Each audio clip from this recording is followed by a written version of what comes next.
নমস্কার, আমি তরুণ ঘোষ। দিকে দিকে শোনা যাচ্ছে শেখ হাসিনার ফিরে আসার কথা। এখন শেখ হাসিনা কবে ফিরবেন, আওয়ামী লীগ নেতারা কবে ফিরবেন, সে নিয়ে এখন খুব আলোচনা হচ্ছে। আমি এখন এই নিয়ে কোনো কথা বলবো না। এই কারণে, কারণ খলিলুর রহমানের কালকে ভারতের পররাষ্ট্রমন্ত্রীর সঙ্গে বৈঠকের কথা, এবং অমিত শাহ এবং অজিত দোভাল পরপর দুদিন। এখন আজকে রাত্রিরে খলিলুর রহমান প্লেন ধরছেন, আজ রাতে ভারতে থাকবেন, তারপর সকালবেলাতে উনি ওনার যথারীতি কাজকর্ম শুরু করবেন।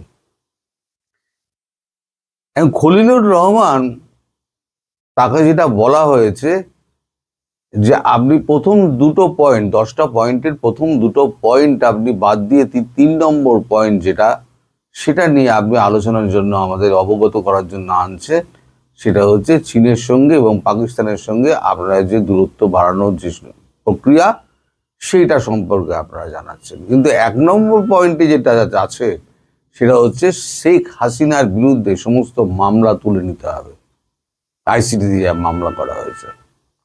এবং 2, তাকে রাজনৈতিক কর্মকাণ্ড চালানোর জন্য প্রতিকূল পরিবেশের সৃষ্টি করে দিতে হবে।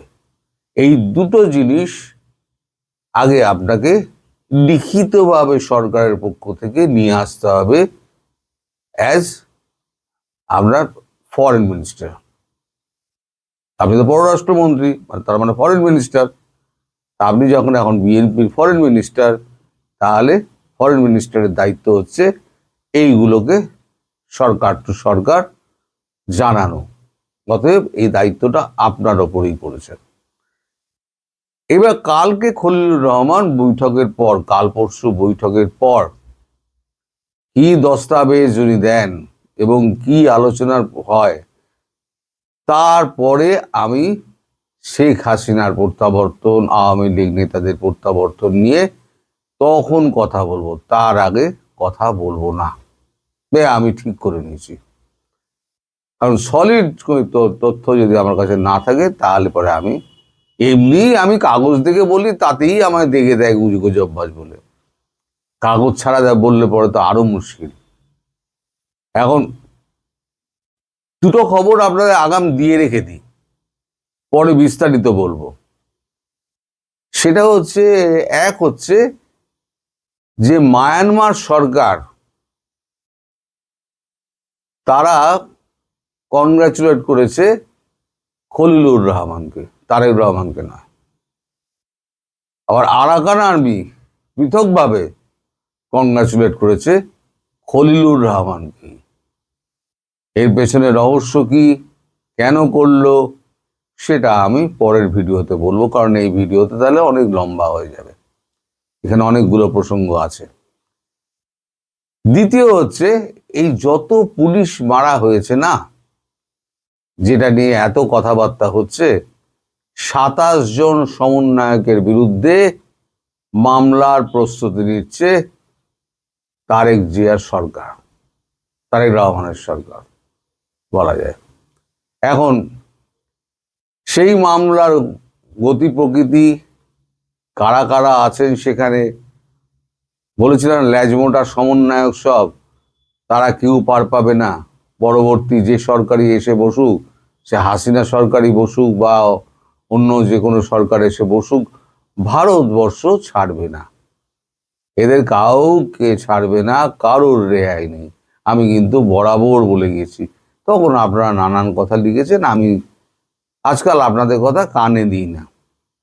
কারণ আপনাদের প্রধানমন্ত্রী একটা কথা আমাকে বলেছেন, শোনো, যে গাছে ফল ধরবো সেই গাছেই লোকে ঢিল মারবো, সুতরাং ওই সবে কান দিও না, তুমি তোমার কাজ করে যাও। ফলে আমি আমার কাজ করে যাচ্ছি। এবার আর একটা খবর আপনাদের দিই, এই দুটো খবর তারপরে বিস্তারিতভাবে আমি দেব। একটা হচ্ছে সমন্বয়ক 27 জন কারা এবং তাদের বিরুদ্ধে কি কি মামলা হতে যাচ্ছে, আর খলিলুর রহমানকে কেন মায়ানমার সরকার এবং ওই আমরা আরাকান আর্মি কনগ্রাচুলেট করলো, তার পেছনের কাহিনীটা বললো পরবর্তী ভিডিওতে। আজকে আমি এখন আলোচনা করব সেটা হচ্ছে, একদিন ধরে পাকিস্তানকে খুশি করছিলেন ডোনাল্ড ট্রাম্প, এবার তার ভারতকে খুশি করার পালা। ভারতকে খুশি করতে গিয়ে তিনি এমন একটা বোমা ফাটিয়েছেন যে পাকিস্তান প্রায় রসাতলে যাওয়ার জোগাড়। সেটা আবার আমাদের কাগজেই বেরিয়েছে। এই দেখুন আজকের কাগজ। আজকের কাগজ হচ্ছে 26শে ফেব্রুয়ারি, ভালো করে দেখে নিন। 26শে ফেব্রুয়ারি, আনন্দবাজার পত্রিকা। তলায় কি লেখা আছে? ট্রাম্পের নতুন দাবিতে পাকিস্তানের অস্বস্তি। দেখে নিন ভালো করে। ট্রাম্পের নতুন দাবিতে পাকিস্তানের অস্বস্তি। এখন ট্রাম্প দাবি করেছেন কি? ট্রাম্প অদ্ভুত রকম দাবি করেছেন। অন্তত 80 বার তো ভারতের ফেলেছেন, মানে বিমান ফেলেছেন, ভারতের যুদ্ধ থামিয়েছেন। 80 বার বলেছিলেন অন্তত উনি, আর 11টা প্লেন পড়েছে, সেটাও উনি বলেছেন। এইবারে যেটা উনি দাবি করেছেন সেটা নতুন, সেটা হচ্ছে ওয়াশিংটন ডিসি 25শে ফেব্রুয়ারি, তার হস্তক্ষেপেই যে ভারত এবং পাকিস্তানের সংঘর্ষে বিরতি টেনেছিল, এই দাবি অন্তত 80 বার করেছেন আমেরিকার প্রেসিডেন্ট ডোনাল্ড ট্রাম্প। এবার তিনি বললেন, পাকিস্তানের প্রধানমন্ত্রী শাহবাজ শরীফ এই ব্যাপারে তাকে ধন্যবাদ জানিয়ে বলেছিলেন, আমেরিকা হস্তক্ষেপ না করলে অন্তত 3.5 কোটি মানুষের মৃত্যু হতো। ভাবুন, ট্রাম্পের যুদ্ধ থামানোর দাবি অতীতে বারবার খারিজ করেছে ভারত, যদিও শরীফ আমেরিকার প্রেসিডেন্টকে প্রকাশ্যে যুদ্ধ থামানোর কৃতিত্ব দিয়েছেন। ফলে ট্রাম্পের আজকের দাবিতে শরীফেরই মানে পাকিস্তানের প্রধানমন্ত্রী শরীফেরই মুখ পুড়ল বলে মনে করছেন আন্তর্জাতিক রাজনীতির বিশেষজ্ঞরা। তাদের ব্যাখ্যা, 4 দিনের অপারেশন সিঁদুরে ভারত ঠিক কতটা এগিয়েছিল তা ট্রাম্পের কথাতে পরিষ্কার হয়ে গিয়েছে। দ্বিতীয়বার প্রেসিডেন্ট হওয়ার পরে 1 বছর পূর্ণ করেছেন ট্রাম্প। সেই উপলক্ষে সে দেশের কংগ্রেসের বক্তৃতা দিচ্ছেন তিনি। সেখানে তার দাবি, এই 1 বছরে তিনি 8টি যুদ্ধ থামিয়েছেন। ভারত পাকিস্তান ছাড়াও এই তালিকায় রয়েছে ইসরায়েল হামাস, ইসরায়েল ইরান, মিশর ইথিওপিয়া, সার্বিয়া কসাভো, রোয়ান্ডা গণপ্রজাতন্ত্রী কঙ্গো, আর্মেনিয়া আজারবাইজান এবং কম্বোডিয়া থাইল্যান্ড। কোনোটাই আদতে কিছু হয়নি। ভালো। ট্রাম্প বলেন, দেশে ও বিদেশে আমেরিকানদের নিরাপত্তা ফিরিয়ে আনার ব্যাপারে আমরা গর্বের সাথে কাজ করেছি। প্রথম 10 মাসে 8টি যুদ্ধ থামিয়েছি আমি। পাকিস্তানে ভারতের মধ্যে পরমাণু যুদ্ধ হতে পারত। পাকিস্তানের প্রধানমন্ত্রী আমায় বলেছেন, আমি হস্তক্ষেপ না করলে 3.5 কোটি মানুষ মারা যেত। রাশিয়া ইউক্রেন যুদ্ধ প্রসঙ্গে ট্রাম্প বলেন, প্রথম যুদ্ধটি থামানোর জন্য আমার প্রশাসন কাজ করে চলেছে। রাশিয়া এবং ইউক্রেনের মধ্যে হত্যাকাণ্ড চলছে। এই সময় প্রেসিডেন্ট থাকলে এই যুদ্ধ হতোই না। মানে যখন এর আমলের কথা বলছেন উনি, বাইডেনের আমলের কথা বলছেন। ট্রাম্প এদিন দ্বিতীয় বিশ্বযুদ্ধের এক প্রবীণ সেনাকে সম্মানিত করেছেন, বলেছেন, আমি সবসময় রাষ্ট্রীয় সম্মান চেয়েছি, কিন্তু আমাকে জানানো হয়েছে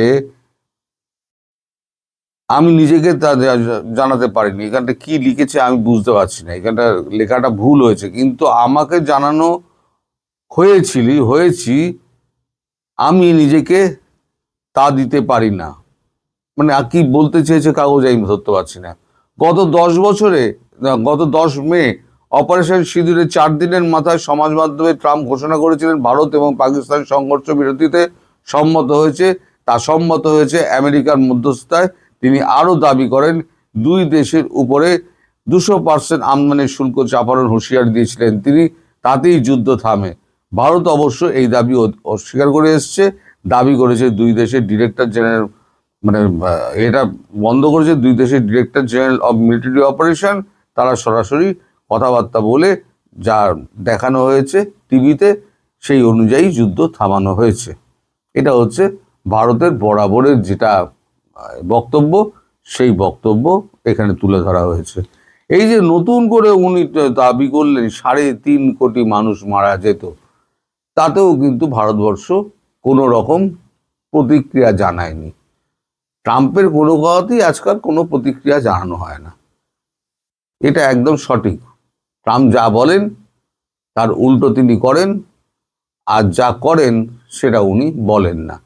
উনি রাত্রিবেলা শোন, মাঝরাতে একটা চিন্তা হয়, উঠে তিনি সমাজ মাধ্যমে করে লিখে ছেড়ে দিলেন। তার যে প্রতিফলন কিভাবে সারা বিশ্বে পড়তে পারে, তিনি মানে বিশ্বের সব থেকে বড় শক্তিশালী রাষ্ট্রের একজন প্রধান, তার একটা বক্তব্য কোথায় গিয়ে যেতে পারে প্রতিক্রিয়া, সেটা উনি ভাবেন না। উনি বলে দেন, ওনার মতো করে বলে দেন। এবারও বলেছেন 3.5 কোটি মানুষ মারা যেত, কখনোই এটা সত্য নয়। যদিও ভারত মুখে কিছু বলবে না, কিন্তু আমরা জানি এটা ট্রাম্পের আর একটা গুল, সেটা হচ্ছে ভারতকে এখন একটু সন্তুষ্ট করার ব্যাপার আছে। ভারত যে এফটিএ ডিল এগিয়ে আসছে, আর এফটিএ যদি না হয় তাহলে পরে ভারতবর্ষ ট্রাম্পকে গভীর গাড্ডায় ফেলে দেবে। আর মোদিজি এটা নিয়ে কোনো কথা বলছেন না, ফলে এখন ট্রাম্প বাবু পড়েছেন মুশকিলে। তো প্রথম যেটা আমি বললাম আপনাদের যে খলিলুর রহমানের সঙ্গে কালকে পরশু 2 দিন মিটিং আছে, এই দুটো মিটিংয়ের পর কি পরিস্থিতি হয় এবং ওই 2 পয়েন্ট নাম্বার 1 পয়েন্ট নাম্বার 2 এই দুটো নিয়ে কি জবাব খলিলুর রহমান নিয়ে আসেন, তার ওপরে শেখ হাসিনার ফেরা না ফেরা নিষ্পত্তি হচ্ছে। তবে এটা নিশ্চিত জানুন যে ভারতবর্ষ তার সুরক্ষা নিশ্চিত না করে শেখ হাসিনাকে কখনোই বাংলাদেশে পাঠাবে না। 100% নিরাপত্তা নিশ্চিত করা হলে তারপরে উনি ফেরত পাঠাবেন। তার আগে যা ব্যবস্থা করার ব্যবস্থা হচ্ছে হোক না, সেগুলো হতে থাকুক, কিন্তু নিরাপত্তা নিশ্চিত করতে হবে এবং তার বিরুদ্ধে সমস্ত যত আইনি ব্যাপারগুলো আছে সেগুলোকে সরলীকরণ করতে হবে বা উঠিয়ে দিতে হবে যে কোনো একটা। যদি আইসিটির যদি যে তাজুল ইসলাম, তাকেই যদি সরিয়ে দেয়, চিফ প্রসিকিউটর যিনি প্রথম এই মামলাটি করেছেন, তাকেই যদি অবৈধ ঘোষণা করে সরিয়ে দেওয়া হয়, তাহলে মামলা থাকেটা কি? 12 তারিখ আপনাদের সংসদ বসছে, সেই সংসদে এটা যদি উত্থাপন না হয় তাহলে অলরেডি এটা বাতিলই হয়ে যাবে। এখন সেই দিকেই যাচ্ছে ব্যাপারটা, দেখা যাক, হয়তো সেই উত্তরটাই হয়তো উনি নিয়ে আসবেন, এটা আমার মনে হয়, ব্যক্তিগতভাবে আমার মনে হয়।